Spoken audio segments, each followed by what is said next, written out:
So Najee, here's the thing. Is this going to be the norm, Najee, for defensive backs, and it could be quarterbacks? I mean, running backs, of course, defensive backs, wide receivers. Is this going to be the new norm, running 4.2s and 4.3s? Is that here to stay? They can. I mean, if they want to, because most of the time when they're that fast, they're more on the smaller side. They're not huge guys.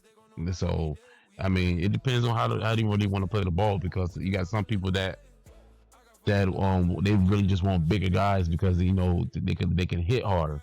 But when you talking about speed, as in people like how the Seahawks, how they play their defense, then I can actually see that happening, because I mean you're always pressuring the quarterback or the running back. So I mean that alone right there is gonna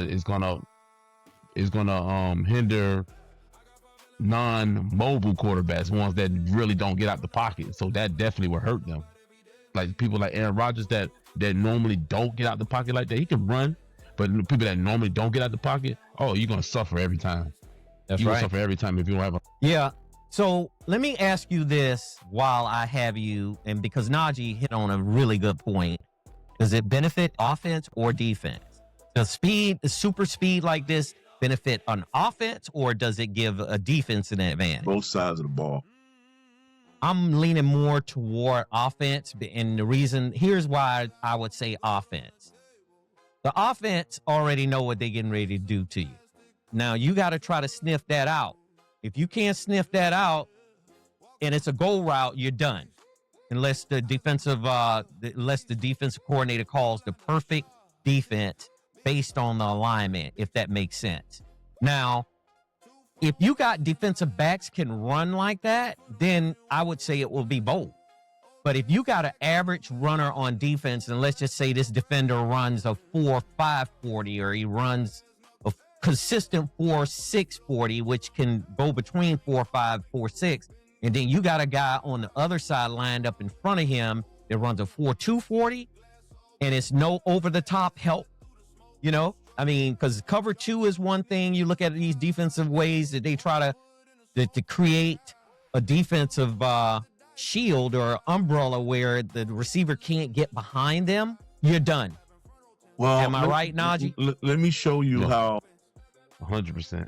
Go ahead, Isaiah. Go ahead Okay, and let me show you how me. is an asset to the defense on the cornerback and the safety.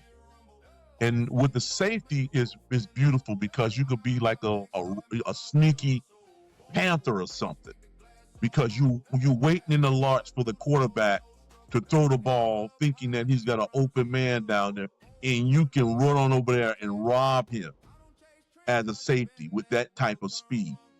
And as a cornerback, even when the guy juke you, you can recover from it with your speed.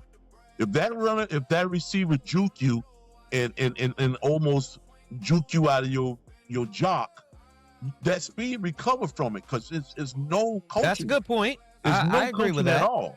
That's why Prime was so good, because Prime was so damn fast.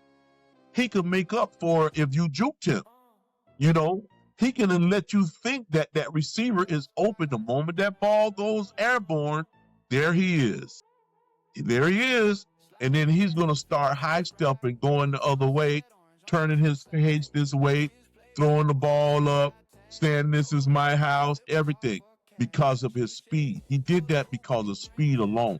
And one thing I liked about Prime wasn't giving you no whole lot of cushion, bro. You see how these guys are set back 10 yards? Prime would chunk you within 2 yards and then run with you. Most DBs don't do that. They giving them a 10-yard cushion because they're afraid of that over the top. Damn speed. right. Yeah, that's what they're afraid of. Yeah. And a defensive coordinator is not going to put his guy up on you on an offensive receiver, the type of receiver that runs like we just explained, and try to have him chucking, because if the receiver is really good, he could beat that chuck. He could beat that press. They call it press professionally. Yeah. He could beat that press, and once he beats that press, if there's no over-the-top help, let's just say they run in a defense where I'm going to just throw it out there and say that they running a or 4-3, you only got 11 men and you got 2 cornerbacks, and you usually have 1 safety or 2 safeties, depending on cover 2, cover 3, because these are all like terminologies that they use now to get really creative with coverages. You're done.